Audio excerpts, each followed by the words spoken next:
Welcome to Shovelware Diggers.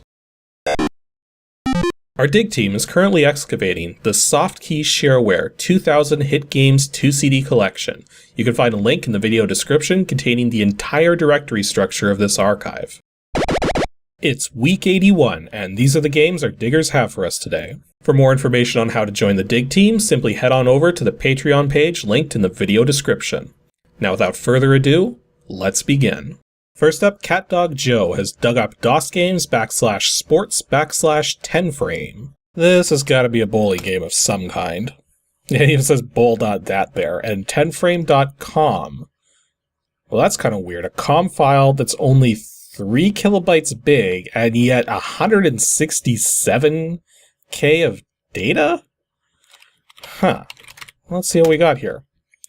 10-frame bowling simulation, another first from the Anarchy Burger BBS. Oh, this sounds like wares already. Control scroll lock to abort. Okay. Generic loader 1.0 by Sam Brown. Yep, access software 10 frame. What is with the music? Okay, I know access software was getting into the whole thing of reproducing...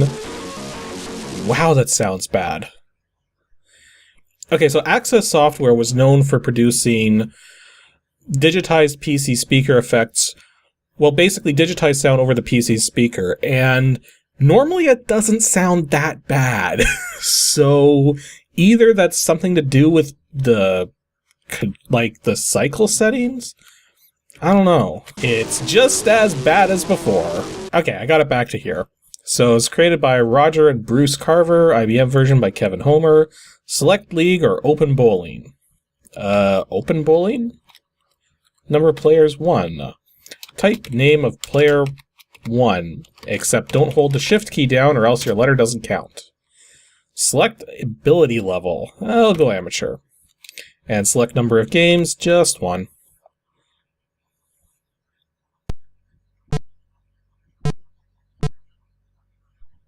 Okay, so basically, from the looks of it, this is a bowling game, but... Huh. If I push down, the cursor turns black, and if I push up, the cursor turns yellow. So yeah, basically it looks like a bowling game with golf game-type mechanics.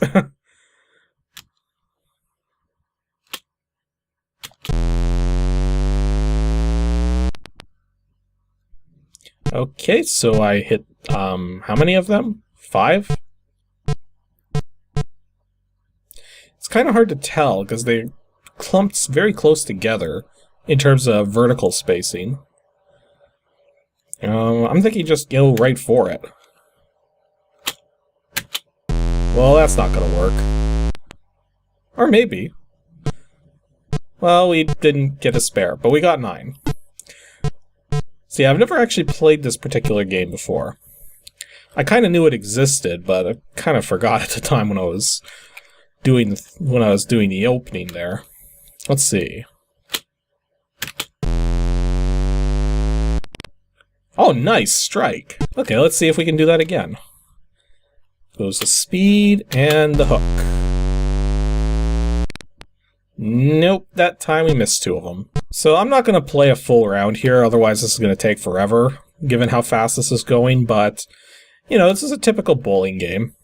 Actually, no, I take that back. This is not a typical bowling game. This is what every other bowling game would have wanted to be, because bowling games on the computer at the time were very basic things. They didn't have these kinds of being able to hook the shots and everything. You just had a ball go back and forth generally, and then had to pick like where it was gonna, when to launch it essentially. You didn't have like speed and hooking and stuff like that. So to that end, this is actually a very decent bowling game for the time. And I don't think there's any way I'm gonna be able to get, no. Well, maybe. Wonder if it is actually possible to get the clear splits in this one. Because you can in real life if you're really freaking good, but not easy. Ooh, almost got them all. But yeah, Access Software's 10th frame bowling. Probably a game to check out, but as shown before, this is clearly a warez copy. I don't know if it was ever made freeware. Probably not. Jeez, I'm really bad at hooking the ball.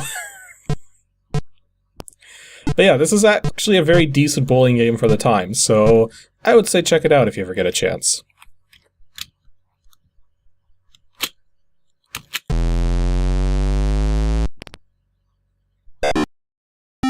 Next up, Anton Panetta's dug up DOSGAMES /arcade3 /water 100. Some kind of game to do with water, I'm gonna guess. Water.exe. It doesn't take up a lot of space. Also a COM file. Well, let's see where we end up. Flowing Waters. Copyright 1990 by Rick Ryan. Version 1.00. Hence the 100 in the file name. Okay, it's a Pipe Dream clone. That should have been like my first guess, really.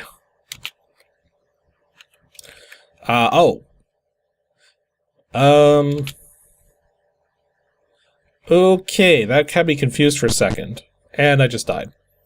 Play another? Yes. Because it's not the, I thought it was going to be the left edge that your pieces are being moved from, but it's actually the right edge. So I'll put one there and there. Got crossover. Lots of crossovers.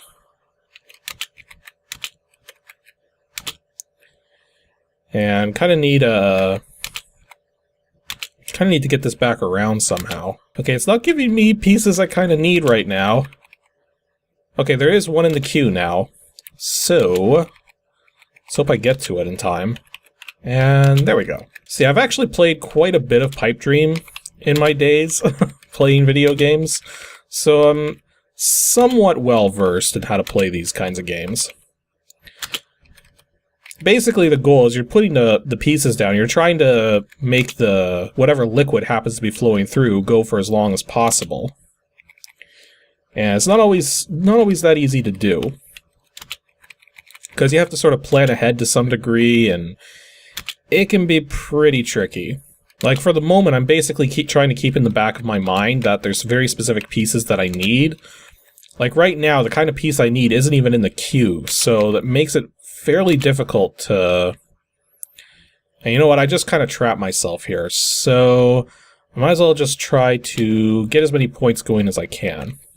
But you need to be careful, because usually... Yep, as with typical Pipe Dream games, you have a delay if you try to replace a piece. And if you end the board with certain pieces unused, you also lose points for that. Because that's one thing I could do if I wanted to get myself out of this trap situation here, but then you also notice I lose points whenever I make mistakes and try to correct them. So sometimes it's better to just place pieces down that you're not going to end up using. So yeah, let's just finish it there. Now, how do I get this to speed up, is the question. Oh, there's the speed up key.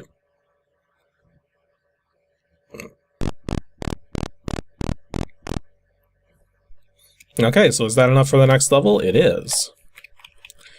So something I need to pay attention to, because this is kind of important, is whether or not the game actually properly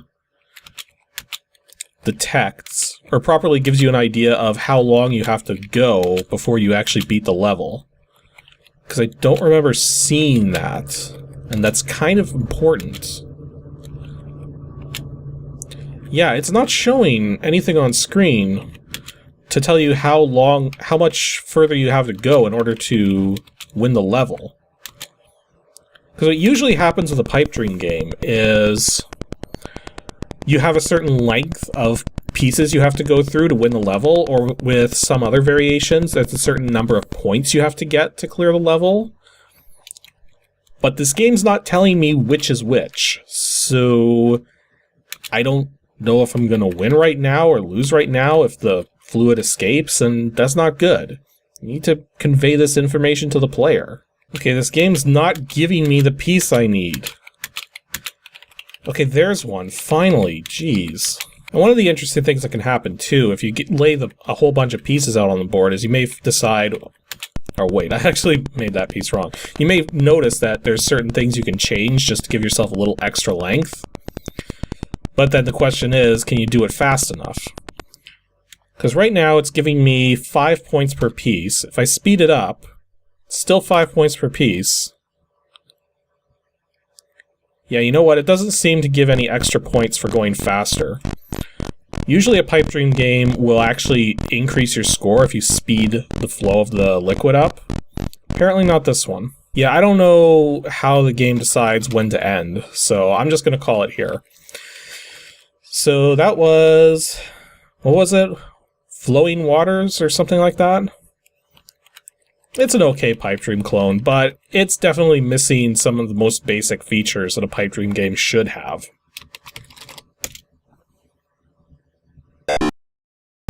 And our final dig for today comes from James Dunn, who's dug up WINGAMES/GG/VIDPOKER. Clearly some kind of video poker game, I'm gonna guess. Where we got it? VPoker or VidPoker? There it is, VidPoker. And apparently it's called DPoker here and has a bestpoker.zip. Okay. Welcome to Video Draw Poker Challenge. Video Draw Poker Challenge is a video draw poker game just like the ones in the casinos. Probably not, given what I know of those things. There are several surprising additions to this game. Good English.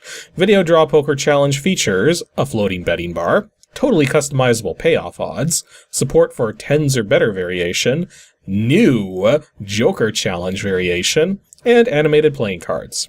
I believe this is the best implementation of Video Draw Poker available. Strong words. Lots of time and effort has gone into bringing you this quality Shareware program. Please support Shareware and become a registered user by sending $10 to Don Willis. And registering will get you the latest version and support for keyboard control? How is that, like, how is that a feature for registering? That seems like it should be, like, the most basic feature imaginable. Okay, let's see what we got. Whoops, I can't move it yet. Video Draw Poker Challenge. Use beyond the 10-day evaluation period is prohibited without registration. And that's a lot of copyrights. Although the fact that the last one is 1995 suggests that this might be one of the latest programs that was put onto the Shareware compilation. Because I'm pretty sure I got this program, like the whole, 2000 game CD in 95. So, let's see what we got here. So we've got animation speeds, we've got rules, change view odds. So it's kind of interesting that you can actually change the odds of these.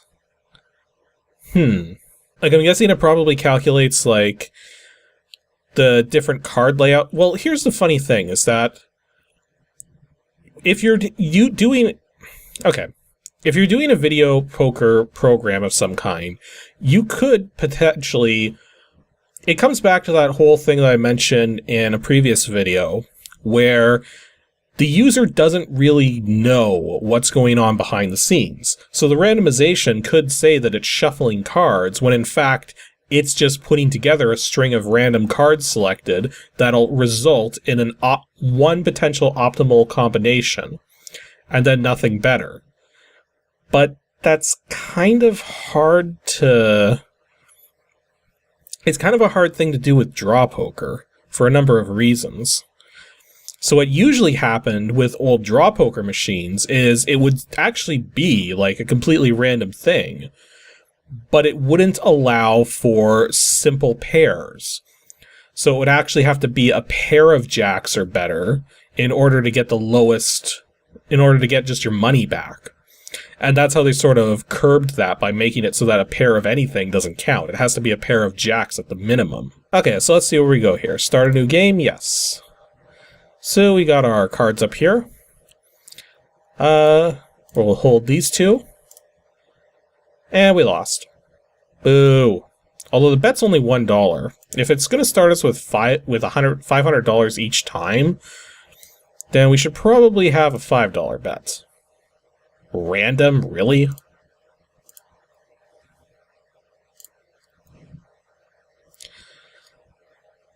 So not a very good draw here. I'm just going to keep the king. And that did not pan out. So now this is interesting that it's already telling us that we already have jacks or better. But we can still potentially go for more. So 2 pair. And that gives us 10 bucks. This is kind of bad. Let's just hold the king in the... What? What happened? I was trying to click on the queen and it just suddenly dealt. Okay, I've discovered a bit of a misnomer with this program. It says here, click on cards to hold. So you hold your cards, and then you click and it draws them. But notice how it says click to deal again. When it says this, it does not matter where you are clicking. You could click anywhere inside this window, and it counts.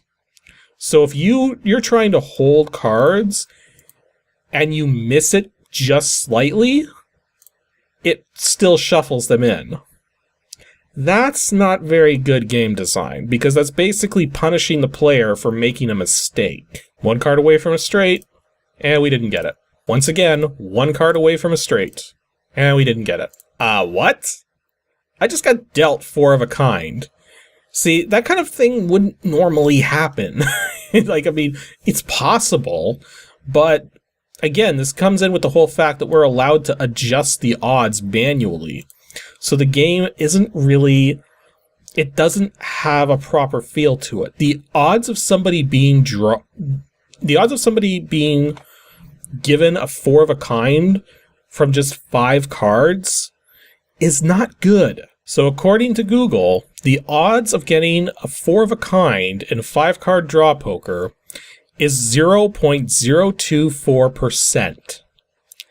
Now if I load up my calculator here, we go 100% divided by 0.024. That's 1 in 4,166. So that is the odds of drawing into a 4 of a kind right at the start of a 5-card poker hand. 1 in 4,166. And yet, as far as this game is concerned, it's 25.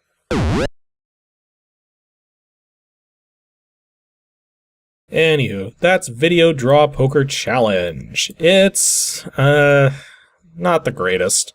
So I just accidentally discovered, during my outro there, that if you click on the empty space between the cards horizontally, it doesn't detect that as having clicked to shuffle the next cards in. So that's actually a little better, but it still shouldn't punish you for clicking too high up or too high down either, which it does. So, I take a little bit of what I said back, but would still be better if you had to click on the stack rather than anywhere to reshuffle. But otherwise, it's not terrible. It's just very basic, but hey, you could do a lot worse.